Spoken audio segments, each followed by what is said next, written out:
पूर्ण परमात्मा पाप कर्म दंड को भी काट सकता है।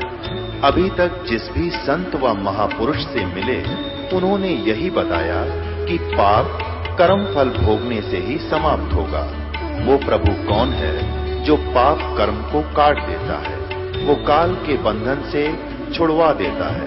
उसका क्या नाम है, पूजा की विधि क्या है?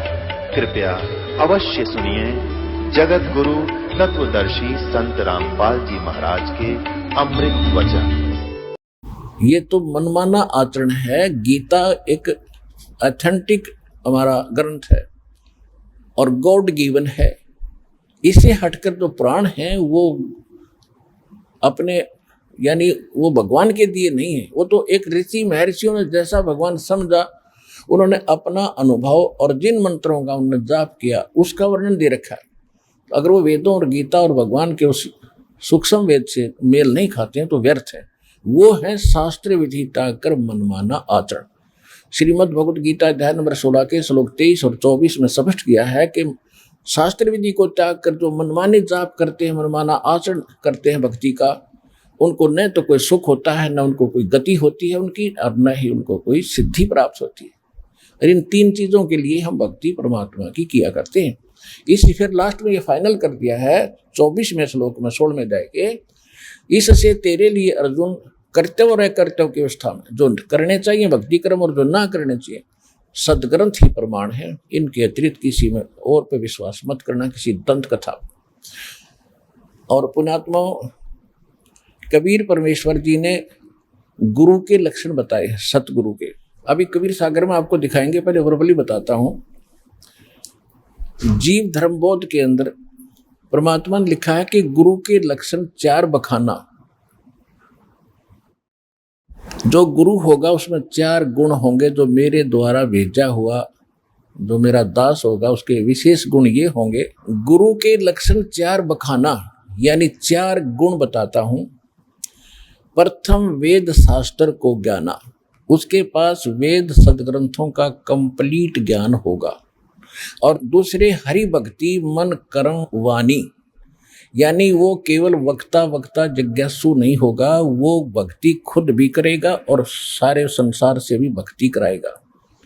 और तीसरे समदृष्टि कर जानी, और तीसरा उसमें ये गुण होगा कि सभी को एक समान दृष्टि से व्यवहार करेगा, एक जैसा सबको बर्ताव करेगा, समदृष्टि होगा। और चौथे वेद विधि सब कर्मा, चौथा जो लक्षण होगा उसमें उसके सभी जो कर्म होंगे वेद के अनुसार होंगे, उसी अनुसार उसकी साधना होगी, उन्हीं में प्रमाणित होंगे। और ये 4 गुरु गुण जानो मर्मा, कहते उस गुरु के अंदर ये 4 गुण होंगे। इस मर्म को, इस गुप्त भेद को पहचान लेना। ये देखिएगा कबीर सागर, ये है कबीर सागर। और कबीर सागर परमात्मा का दिया हुआ अपना ज्ञान है। ये खेमराज श्री कृष्ण दास प्रकाशन मुंबई से छपा है।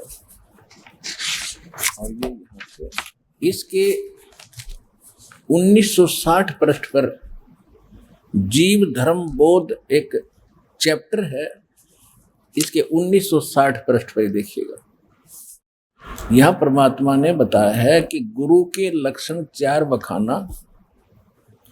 गुरु के लक्षण 4 बखाना, प्रथम वेद शास्त्र को ज्ञाना, और दूसरे है ये वैसे पुनः हरि भक्ति मन कर्म वाणी, और तृतीय समदृष्टि कह जानी, जानी है गानी गलती में स्पष्ट है।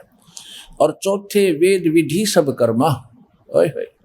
चौथा गुण ये होगा कि वेद विधि के अनुसार वो सब साधना बताएगा। और ये 4 गुण गुरु गुण जानो मर्मा, कि उस संत के अंदर ये 4 गुण होंगे। ये मर्म यानी इस गुप्त भेद को तुम समझ लेना।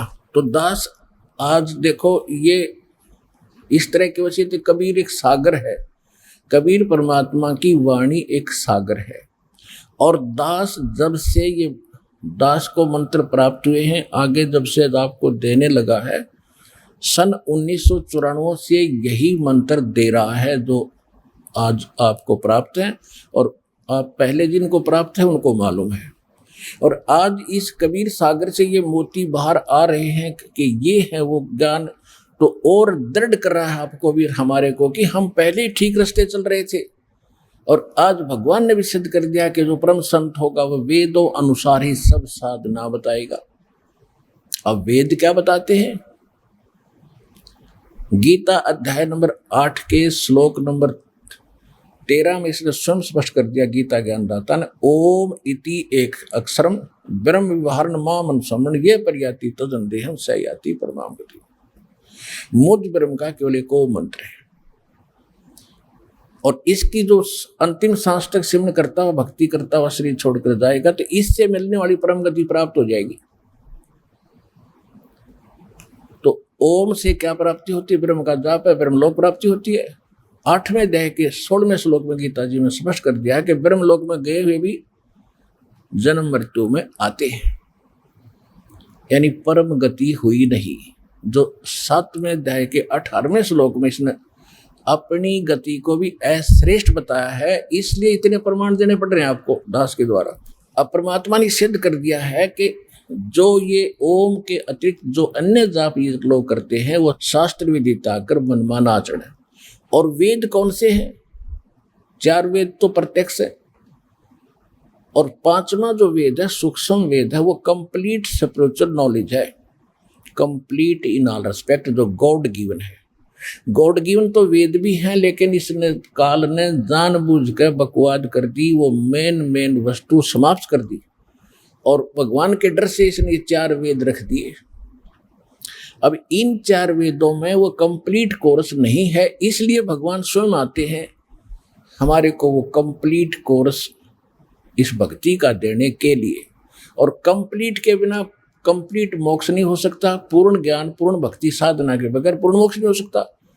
आप कोई मोबाइल नंबर मिलाते हो, एक नंबर की ऊक चूक हो जाती है कम या ज्यादा तो भी बात नहीं बढ़ती, पता नहीं कहाँ मिलेगा जाकर, तो सभी बात सही होंगी तभी बात बनेगी।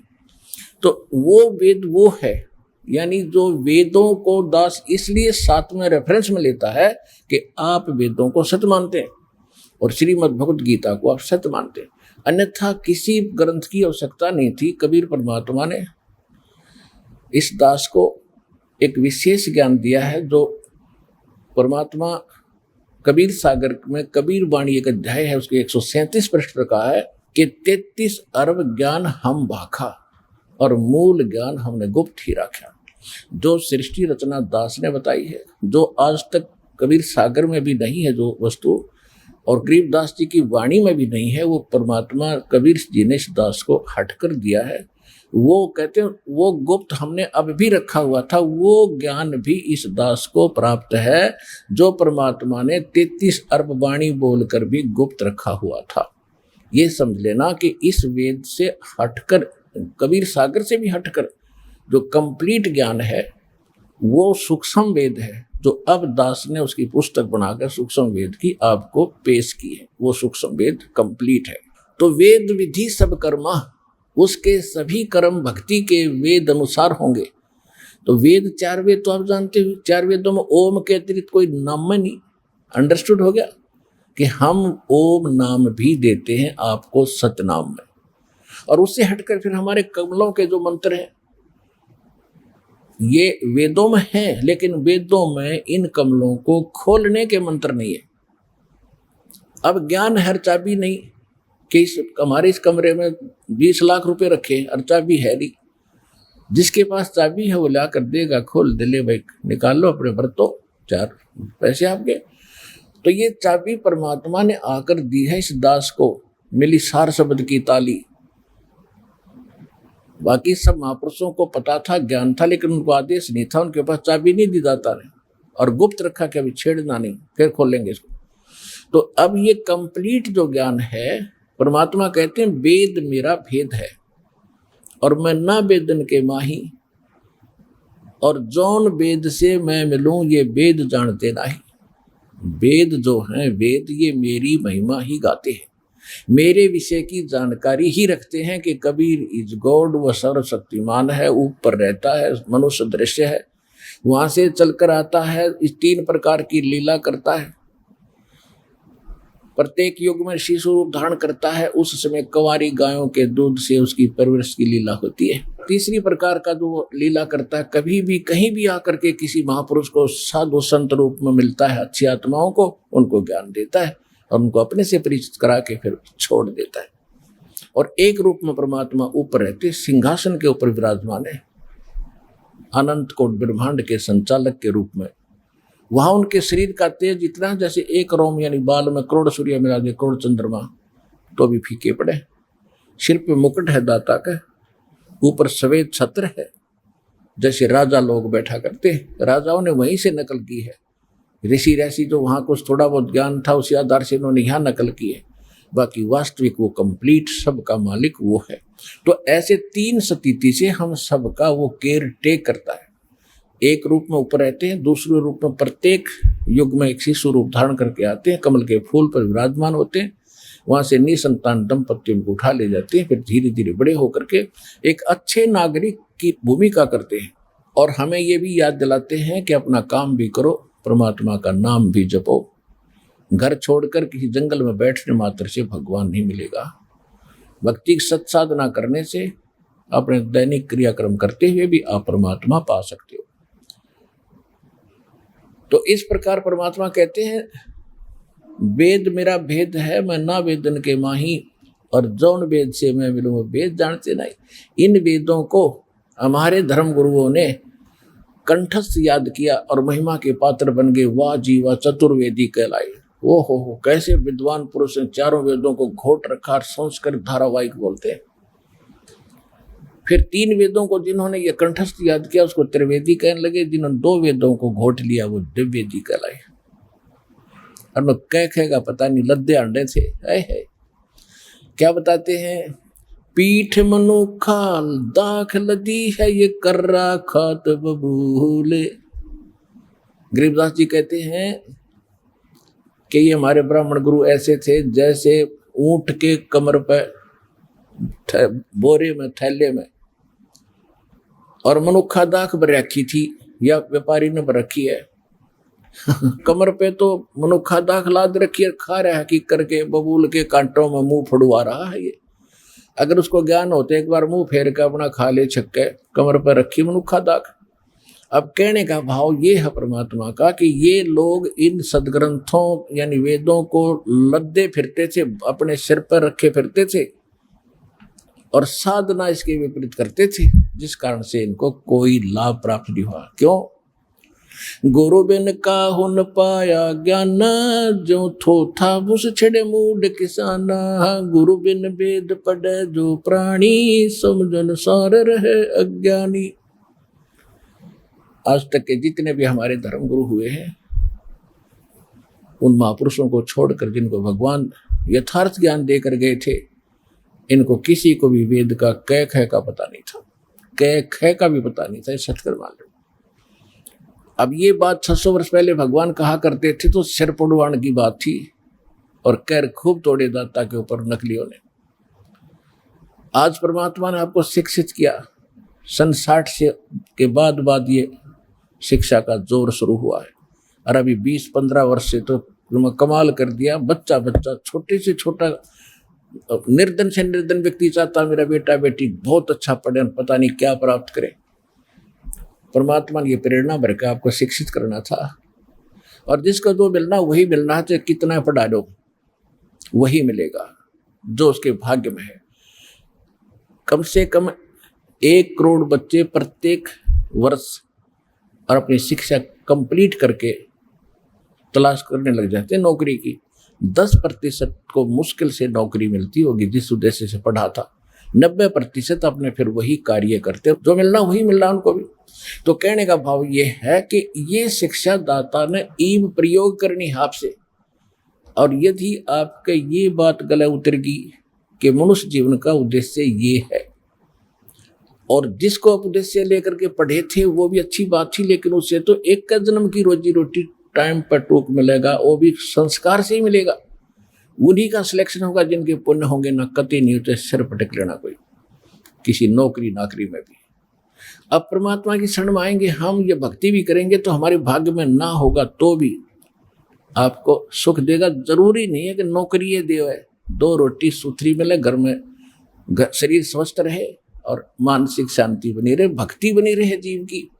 फिर इस ज्ञान से आपको पता भी चल जाएगा कि हमें इतना ही पर्याप्त है, क्योंकि संतोष इस मन को माया से नहीं हो सकता।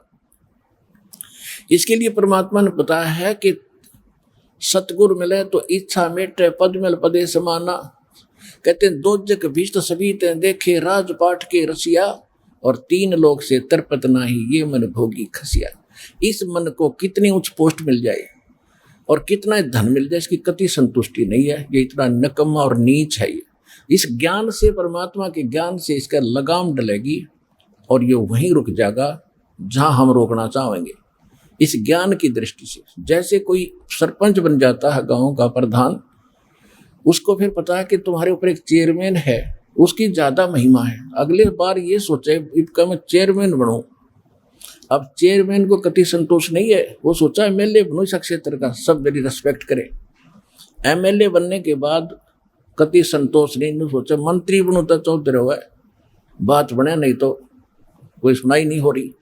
मंत्री बनने के बाद उसकी प्रत्येक मंत्री की नीयत है किसी तरह मुख्यमंत्री का दाव लगे, सब कुछ लूट लो एक कबर। और मुख्यमंत्री बनने के बाद इन्हें सोचा प्रधानमंत्री बनूं देश का, प्रधानमंत्री भी बनेंगे, गला टूट गया, कलकत्ता बनेगा, भक्ति ना करी थे। तो हम वो दुख याद दिलाते हैं परमात्मा हमें कि ये तो बन गया तो तेरे भाग में था, वही बनेगा। सारी तरह प्रधानमंत्री बनने से रे भारत के नागरिक या किसी देश के नागरिक एक का बनेगा जिसके भाग में। अगर वो भगवान से डरने वाला और भक्त हो तो जनता सुखी, वो भी कर्म ना बिगाड़े। तो इस ज्ञान के आधार से परमात्मा के सभी बच्चे, रैंक से लेकर राजा तक, चींटी से लेकर हाथी तक, सभी के प्रति उसका एक जैसा रुख है। क्योंकि बच्चा माँ बाप को छोटा हो चाहे बड़ा हो एक जैसा प्यारा लगता है। तो हम जीव हिंसा करते हैं, उससे भगवान दुखी होता है क्योंकि उसके बच्चों को मारते हैं। तो ये सभी क्रियाएं हमें बंद करनी पड़ेंगी। जिससे मालिक राजी हो वो क्रिया हमें करनी पड़ेंगी। और परमात्मा प्रसन्न हो गया तो हमें किसी चीज का अभाव नहीं रहेगा, इस लोक में भी और फिर परलोक तो जाना ही जाना है। तो जो प्रसंग चल रहा है कि इस मन की संतोष भी करना अनिवार्य है, और संतोष होगा इस ज्ञान से। सर्व सोने की लंका थी वो रावण से रणधीरम, एक पलक में राज बिरो जीव जम के पड़े जंजीरम। मन तो सुख के सागर बस रे भाई, और ना ऐसा यस रे। यदि आप यहाँ कोठी बंगले बना कर या किसी देश के राजा बनकर इसको यश मानते हो, महिमा मानते हो, ये कोई यश नहीं है। मान लीजिए कोई पहले अच्छा नेता हुआ है, राजनेता हो गया, वो मृत्यु को प्राप्त हो गया, उसकी यादगार बना दी, उसका स्टैच्यू लगा दिया। 1 वर्ष में उसके जन्मदिन पर जाकर उसको झाड़ फूंच कर आरती उरती करके आगे, फिर सारा दिन उसके ऊपर कौवे बीट करते। और मन मानो वो स्वयं कौवा बनकर अपनी स्टैच्यू में बैठा उसी को पेशाब कर रहा होगा, तो वो क्या महिमा हुई। तो यहाँ कहते हैं मन तो अगर सर्व सोने की लंका थी, यानी उसने जो अपना विशेष स्थान बना रखा था सोने से बना रखा, जैसे आजकल गारा से ईंटें पकाते हैं और उसे सीमेंट में चिनते हैं, ऐसे सोने की ईंटें बनाकर और सोने की गारा से उसने महल बना रखे थे। और कहते हैं भक्ति बिना क्या होत है, ये भरम रहा संसार, रति कंचन पाया नहीं भाई रावण चलती बार। भक्ति बिना क्या होता है, ये भटक रहा संसार। और 1 ग्राम सोना भी स्वर्ण नहीं ले जा सका, गोल्ड नहीं ले जा सका रावण जब यहाँ से संसार छोड़कर जाने लगा, सारा यहीं छोड़ गया। तो परमात्मा कहते हैं काया तेरी है नहीं, ये माया कहाँ से हो। ए भले आदमी कुछ तो विचार कर, कहाँ पड़ा है नींद में काल की भांग पी के। जब शरीर तेरा नहीं है तो ये माया का क्यों चपटा बैठा है, या जोड़ दूं वो जोड़ दूं, जो जोड़ना है वो धन उसको भूल चुका है। तो कबीर सब जग निर्धना, धनवंता ना कोय, धनवंता सो जानियो, जिस पर राम नाम धन होए। अब हम फिर उसी प्रसंग पर आते हैं कि गीता ज्ञान दाता ने कहा है कि मेरी जो भक्ति है ये भी अनुत्तम है, घटिया है।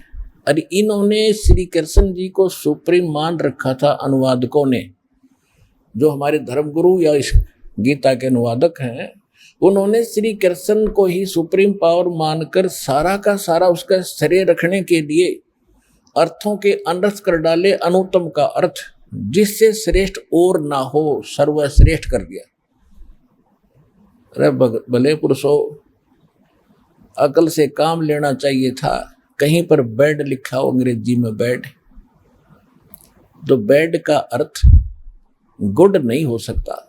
चाहे कोई सेंटेंस कितनी बकवाद कर लो, कितनी ग्रामर घुमा लो, व्याकरण में ये है, फलाने में ये है, डिगुट्टू में ऐसे है, ये सब बकवादे हैं। सीधा सा अर्थ है श्रेष्ठ, उत्तम श्रेष्ठ, अनुत्तम है श्रेष्ठ। तो इन्होंने जो सोचा भी भगवान अपनी साधना को अनुत्तम नहीं कह सकता, इसलिए अनुत्तम का अर्थ यहाँ पर सर्वश्रेष्ठ लिख दिया। तो इसको कहते हैं नीम हकीम खतराए जान। यहाँ सारी ये बात बिगाड़ दी। अब ये इससे पता चलेगा आपको कि इन सदग्रंथों का ये रहस्य था। और ये खुद कहता है कि 18वें अध्याय के 62वें श्लोक में कि अर्जुन तू सर्वभाव से उस परमेश्वर की शरण में जा, उसकी कृपा से तू परम शांति को और सनातन परम धाम को प्राप्त होगा। 15वें अध्याय के 4थे श्लोक में कहा कि तत्वदर्शी संत की प्राप्ति के उपरांत परमेश्वर के उस परम पद की खोज करनी चाहिए, जहां जाने के बाद साधक फिर लौटकर संसार में नहीं आते। अब यहां पर आज जो कंसेप्ट क्लियर करना दास चाहता है कि गुरु वही होगा, परमात्मा का भेजा हुआ बच्चा, जिसके सभी भक्ति कर्म वेद अनुसार हो, लोक वेद पर कोई आधारित ना हो। श्रीमद् भगवत गीता अध्याय नंबर 17 के श्लोक 23 में स्पष्ट कर दिया है कि ओम तत् सत इति निर्देश है ब्रह्मण त्रिविध समर्थ है। उस सच्चिदानंद घन ब्रह्म के पाने का केवल 3 मंत्र का जाप है, उसकी 3 ही विधि से सेवन है। त्रिविध है, 3 प्रकार से सिमरण है तीन विधि का। जैसे ये दास आपको देता है ओम, तो ये ब्रह्म का वेदों में भी प्रमाण है, गीता में प्रमाण है कि ओम, नथिंग एल्स, और कोई मंत्र नहीं वेद और गीता में। इसे हटकर जिन्होंने लोक वेद बना रखे हैं, ओम नमः शिवाय, ओम भगवते वासुदेव, ओम नमः भगवते वासुदेव आदि आदि जो भी सहस्रनामा श्री कृष्ण जी का, विष्णु जी का बना रखा है, ये कोई बकवाद है, ये मनमाना आचरण है, ये व्यर्थ है। गीता जी में स्पष्ट है। आपको बता दिया परमात्मा कहते सो हम शब्द हम जग में लाए, सार शब्द हम न गुप्त छुपाए। और सार शब्द इस दास को दिया परमात्मा। इसको तब तक छुपाना था जब तक ये 12 पंथ ना मिट जाए और 1997 नहीं आ जाए, यानी 5500 वर्ष जब कलयुग ना बीत जाए, तब तक ये छुपाना था। और ये कहते हैं दामा खेड़ा में धर्मदास जी के वंशजों की गद्दी चली आ रही है। उन्होंने भ्रम फैला रखा था अभी तक कि जो दामा खेड़ा वाले यानी धर्मदास जी के वंशजों से ही नाम लेगा उन्हें का मोक्ष होगा। और कबीर सागर में दास ने आपको बहुत बार दिखाया है, अनुराग सागर में 141 पृष्ठ पे स्पष्ट कर दिया है, धर्मदास मैं तेरे पुत्र को चूड़ामणि जो अच्छी आत्मा का है, इसको मैं दूंगा मंत्र और केवल 5 नाम दूंगा पहले वाले। अभी और तो देने नहीं है, तूने भी नहीं देने हैं, किसी को बताना तक नहीं तो वो धर्मदास को भी कह सकते थे तू अपने वंशजों ने आज्ञा दे दे, आज्ञा नाम देने की बना दे इनको मेहनत। परमात्मा ने यह भी गलती, इतना भी लूज नहीं छोड़ा धर्मदास जी को कि कहीं ये पुत्र मोह में आकर और बात ना बिगाड़ जाए, इनको सार्वजनिक ना कर दे। धर्मदास जी को पहले तो गुरुपद दिया था, लेकिन फिर जब वो देखे ना डगमग होता, उसने कई बार ये कहा कि भगवान आप कह रहे हो 5500 वर्ष तक तो इसको छुपा के रखना है, तो तब तक ये मेरे बच्चे कैसे पार होंगे। कई बार ये बात दोहरा दी, तो परमात्मा ने उसका गुरुपद समाप्त कर दिया और उसको जगन्नाथपुरी में जाकर उसके अंदर नए सिरे से ज्ञान दिया, नए सिरे उसको नाम दिया, उसका नाम खंडित हो गया, उसमें दोष आ गया था कि मैं जरूर बताऊंगा अपने बच्चों को। तो परमात्मा अंतर्यामी थे कि वो बिगाड़ेगा, बूढ़ा हो गया था, 117 साल की उम्र हो गई थी उसकी, अब जरूर डुबोएगा। तो वहां ले गए जहां जगन्नाथ के मंदिर की मालिक ने स्थापना करवाई थी, जिस पत्थर पर बैठकर समुद्र को रोक दिया था, जो साइक्लोन उठकर चलता था समुद्र में और मंदिर को तोड़ता था, मालिक ने रोक दिया था। तो धर्मदास में प्रेरणा प्रबल कर दी दाता ने कि भगवान वो स्थान दिखाओ जहां आपने वो बैठ कर मंदिर रोका था। तो परमात्मा ले गए उनको वहां बांधवगढ़ से कम 1000 किलोमीटर 1500 किलोमीटर दूर। वहां जाकर नए सिरे से ज्ञान समझाया उसको और नए सिरे से उसको दीक्षा दी। फिर धर्मदास ने स्वयं कहा कि भगवान मैं हो लिया बुढ़ा और मेरे बस की बात नहीं रही, मैं काम जरूर बिगाड़ दूंगा, यो नाम मेरे से मुख से निकल सकता है जो आपने घना गुप्त दे रखा है। धर्मदास जी को नाम दिया ना, जब ये लीला थी दाता ना आज हमारे लिए बनाई, तो कहते बांधवगढ़ में एक कम से कम 20 फुट गहरा गड्ढा खोदा था और उसमें ऐसे पैड़ी सी बनाकर नीचे उतरे थे दोनों और आसपास कोई नहीं रखा था। वहां मालिक ने उसको सार नाम दिया था, उसको ये बताने के लिए कि ये कितना महत्वपूर्ण है। मतलब आज हमें प्रमाणित करने वैसे इसकी जरूरत नहीं ऐसे देने की, वो तो मालिक ने लीला की थी उसके हृदय में ये बचाने के लिए। देख भाई इतना गुप्त है और जिक्र मत कर दिए किसी के सामने। तो तब धर्मदास ने कहा था भगवान या तो मुझे सतलोक भेज दो, मेरे बस से बाहर होगी, मैं पुत्र मोह में संतान मोह में कति दुखी हो रहा, और आज आपने मुझे पुनः नाम दिया है, मेरी आत्मा फिर से सेट हुई है और कहीं फिर मैं ना फंस जाऊं, मुझे सतलोक भेज दो। नए सिरे से दीक्षा दी, सारे मंत्र दिए और कहते हैं वहीं पर ये खुद लिखा दामाखेड़ा वालों ने, उनके वंशजों ने, कि वहाँ जीवित ही समाधि दे दी, मिट्टी में दाब दिया, कदे वो नाश ना कर दे, इस बात ने खोल ना दिया। तो पुण्यात्मा ये कितना अनमोल रतन था जो आज तुमको सहज में मिल रहा है, इसको परखो।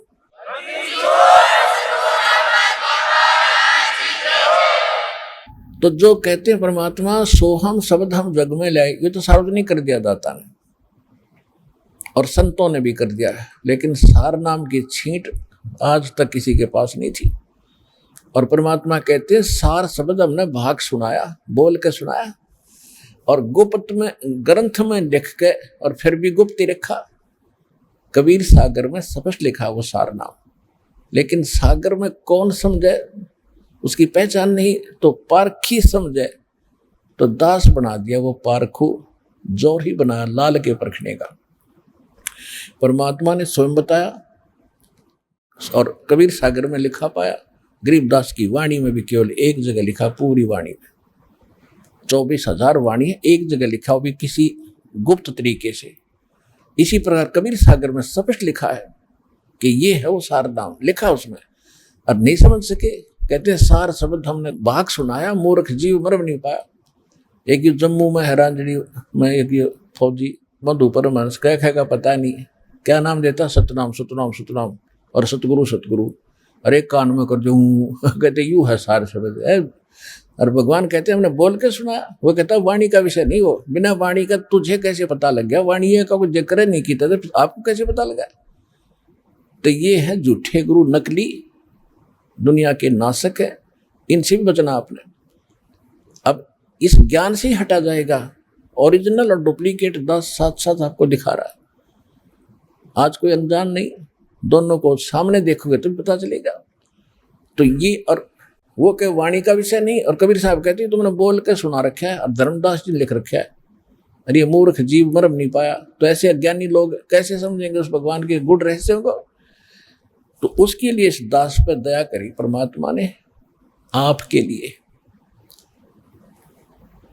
अब जो प्रसंग चल रहा है वही आते हैं हम। अब जैसे दास आपको सतनाम देता 2 अक्षर का, ओम तो ये वेद में है ही, जिन वेदों को हम वेद मानते रहे उन वेदों में यही मंत्र, और कोई मंत्र नहीं है, कोई जाप ही नहीं है भक्ति का। और दूसरा मालिक कहते हैं हम खुद लेते हैं, वेद भी बताते हैं कि परमात्मा स्वयं आकर के अपनी वाणी के द्वारा ऐसे गुप्त मंत्रों का आविष्कार करता है। आपको दिखाता हूँ, थोड़ा प्रमाण करता हूँ। ये देखिएगा, ऋग्वेद मंडल 9-10 इकट्ठा ही अनुवाद कर रखा है इन्होंने। ये कहाँ से छुपा है? प्रकाशक है सार्वदेशिक आर्य प्रतिनिधि सभा, महर्षि दान भवन, रामलीला मैदान, नई दिल्ली से छुपा है। और ये इसके अनुवादक हैं, ये इनके मुद्रक हैं। अब कमाल की बात है, इन वेदों के अनुवादक कौन हैं? आर्य समाज के प्रवर्तक महर्षि दयानंद और उसकी मृत्यु के उपरांत उसके चेले उसी के आदेशानुसार उन्होंने अनुवाद कर रखा है। और वो स्वयं मानते हैं भगवान निराकार है, वो किसी एक स्थान पर नहीं रहता। बताओ, और वेद क्या बता रहे हैं? वेदों को कहते हैं वेद सत्य है, बाकी हम किसी वस्तु पुस्तक को नहीं मानते जो वेद में ज्ञान हो सत्य। तो वेद तो भगवान की क्या बता रहे हैं, ये आपके सामने कर दिया। इनके विषय में परमात्मा ने कहा है कि मोती मुक्ता दर्शत नाही, ये जगह सब अंदरे, दिखत के तन्यन तस्मिन के फिरा मोतिया बंदरे। ये देखिएगा, ऋग्वेद मंडल नंबर 9 और सूक्त 94 का ये मंत्र एक है। यहां से शुरू हुआ है, ये एक है। ये कवियन वर्जम न, ये कवियम शब्द है, कवियम वर्जन न। और यहां अनुवाद करते करते हम थोड़ा सा लेंगे बस। वह है परमात्मा कर्मों का अध्यक्ष होता हुआ सबको पवित्र करता है और कवियों की तरह आचरण करता हुआ वर्जम ने, यानी कवियों की तरह घूमता फिरता है। वर्ज माने घूमना फिरना चलना, इन्होंने गलत कर दिया अनुवाद। यहाँ सब कवियों की तरह आचरण करता है, तो निराकार के कवियों की तरह आचरण करेगा, वो है ही नहीं किता है, उसका तो अस्तित्व नहीं मानते वो। ये 94 का ही है, 94 का चौथा मंत्र है। ये यहाँ से नीचे शुरू होता है 95, 94 का चौथा मंत्र है। इसमें क्या कहा है कि वह परमात्मा ऐश्वर्य के लिए सर्वत्र प्रगट है। ये गलत लिखा है, सर्वत्र, ये लिखा है श्रेय जाता है, जाता माने प्रगट होकर, वो प्रगट होता है यहाँ का। और श्री के लिए सर्वत्र गतिशील है, सर्वत्र नहीं, ये चल कर आता है। और ऐश्वर्य को और आयु को उपासकों के लिए धारण करता है, आयु को उपासकों के लिए धारण करता है। कहने का भाव ये है, इसका अर्थ तो ये पड़ता है कि परमात्मा यहाँ आता है, यहाँ प्रकट होता है जिट इज, और फिर कुछ समय के लिए जीवन जी के एक आयु भी धारण करके दिखाता है और सह शरीर चला जाता है। फिर 9वें अध्याय के 95 क्या कहा मंत्र में, मंडल नंबर 9 सूक्त अब 95 का शुरू हो गया, यहाँ से 1 ये 2। इसमें क्या कहा है कि वह है पूर्वोक्त परमात्मा, जिसका 94 सूक्त में प्रकरण है। पूर्वोक्त पहले कहा हुआ जो परमात्मा है साक्षात को प्राप्त होता है, यानी यहाँ प्रकट होता आकर के, और वाक द्वारा अपनी वाणी के द्वारा ब्रह्मणे मुखे, वाक वाक माने वाणी, वाणी के द्वारा वाणी के द्वारा मुक्ति मार्ग की प्रेरणा करता है। बोल बोल कर बताता है, बजलो रे भगवान थर काम आवेगा, राम नाम रटते रहो जब तक घट में प्राण, कहते ऐसे बोल बोल कर भक्ति की प्रेरणा करता है। और जैसे कि नौका के पार लगाने के समय नाविक प्रेरणा करता है, और देवा नाम देव, सब भगवानों का भगवान, सब देवताओं का मालिक, सब देवों का देव यानी पूर्ण परमात्मा। गुहानी माने गुप्त, नामा आविष्करणोति, इन अनुवाद क्या करे अडंगा अज्ञानियों ने, संज्ञाओं को प्रकट करता है, संज्ञाओं को संज्ञा खा कर दी। नाम आविष्करणोति, वो उस गुप्त नाम का आविष्कार करता है, उनको प्रकट करता है। ओए होए होए होए होए।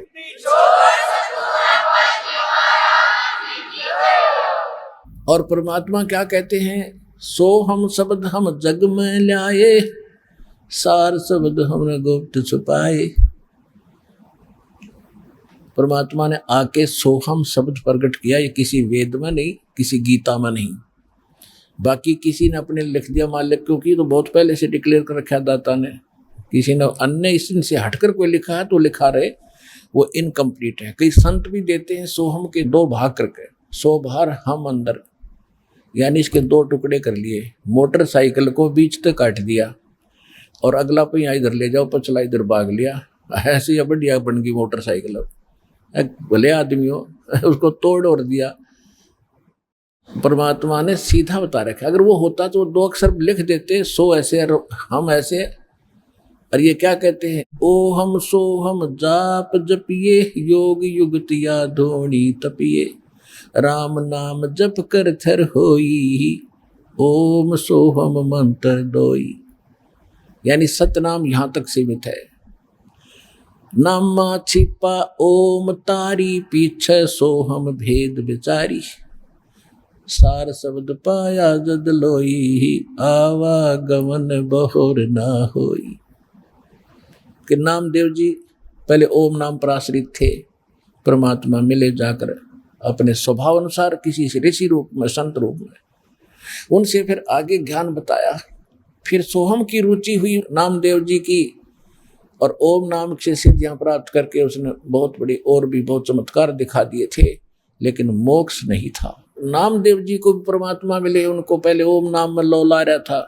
नामा छिपा ओम तारी, तारी मैंने लगन थी, केवल ओम नाम से अलग कोई जप नहीं करे था।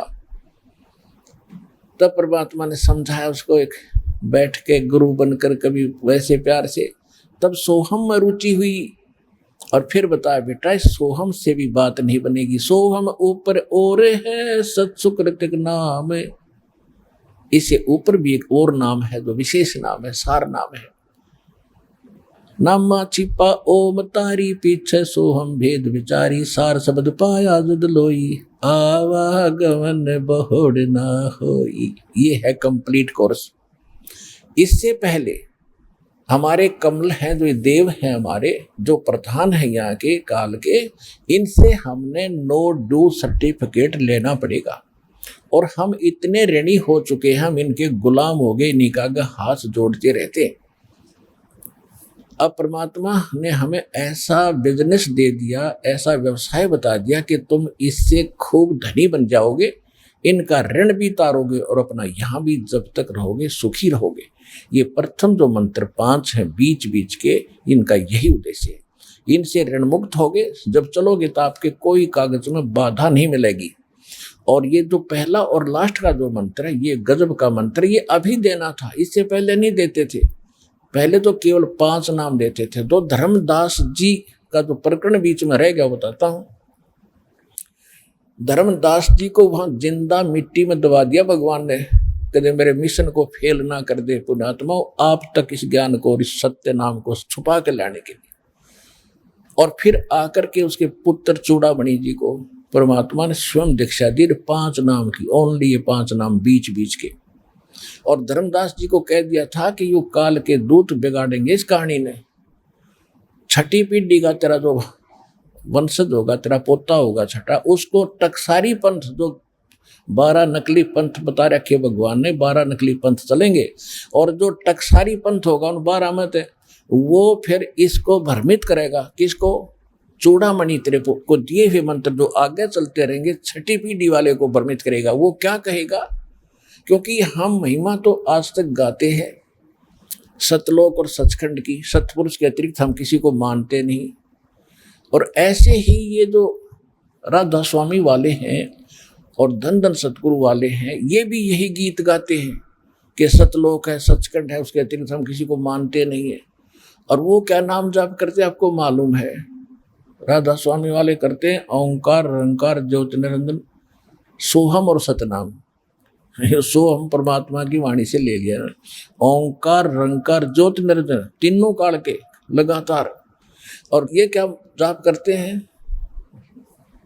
सच्चा सौदा सिरसा वाले पहले ये 500 नाम जाप करा करते, क्योंकि व्यास में जो डेरा है व्यास का, उसमें जयमल सिंह जी महाराज हुए। जयमल सिंह जी के उत्तराधिकारी सावण सिंह जी हुए। सावण सिंह जी के शिष्य हुए हैं बलोचिस्तानी शाह मस्ताना, जो खेमामल नाम था उनका, और सिरसा उन्होंने ये स्थापना की डेरे की।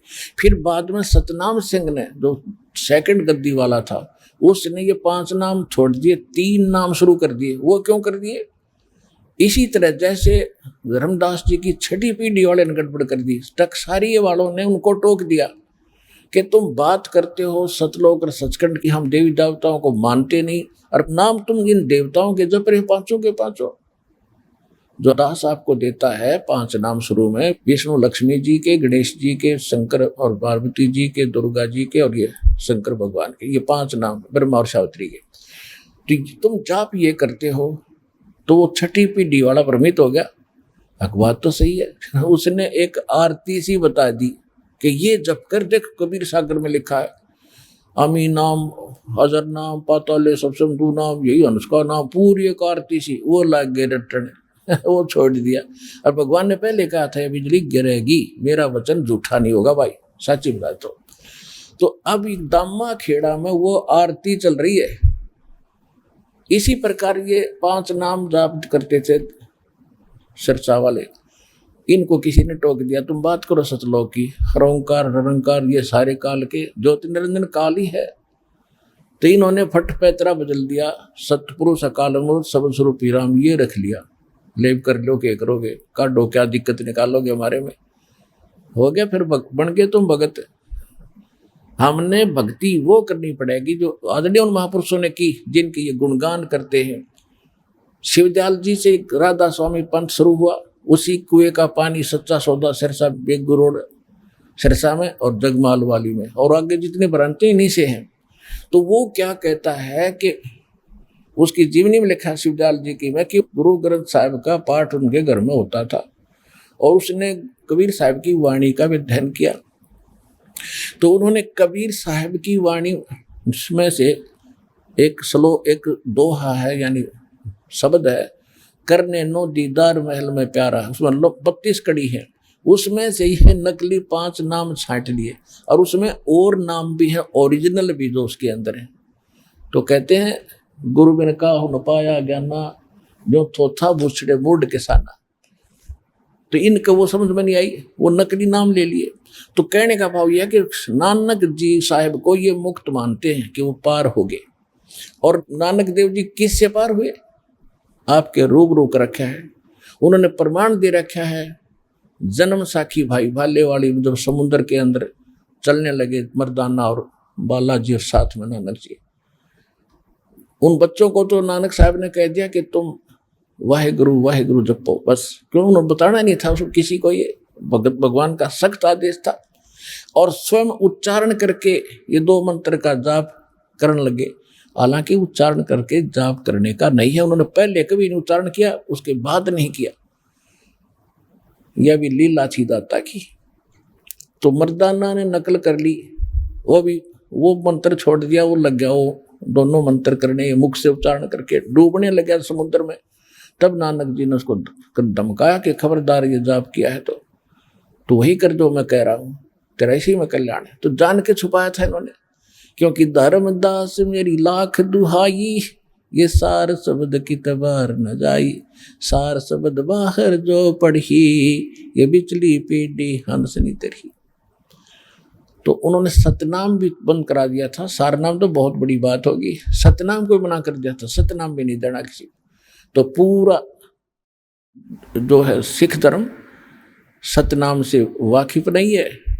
ये 2 अक्षर का गुरु ग्रंथ साहिब में लिखा है कि जे तू पढ़ा पंडित बिन 2 अक्षर बिन 2 नावा, और परमत नानक एक लंघाए जे कर सच समावा। जो 2 अक्षर का भेद बतावे सोए गुरु पूरा कहावे। तो कहने का भाव यह कि तो वो 2 अक्षर कौन है, वो कौन पूरा गुरु है? और पूरे गुरु के लक्षण परमात्मा ने आपके सामने कबीर सागर से दास ने दिखा दिए कि गुरु के लक्षण 4 बखाना। प्रथम वेद शास्त्र का ज्ञान, उसके पास कंप्लीट ज्ञान होगा सब सदग्रंथों का। और दूसरे हरि भक्ति मन कर्म वाणी, तीसरे समदृष्टि कर जानी, और चौथे वेद विधि सब कर्मा। ये 4 गुरु गुण जानो मर्मा। दास के पास जितना भी ज्ञान है, जो भी भक्ति है, कंप्लीट अपने सदग्रंथ वेदों के आधार से है। और पूरे विश्व में ये ज्ञान नहीं है, ये भक्ति नहीं है। समझदार को संकेत पर्याप्त होता है। बोलो सतगुरुदेव।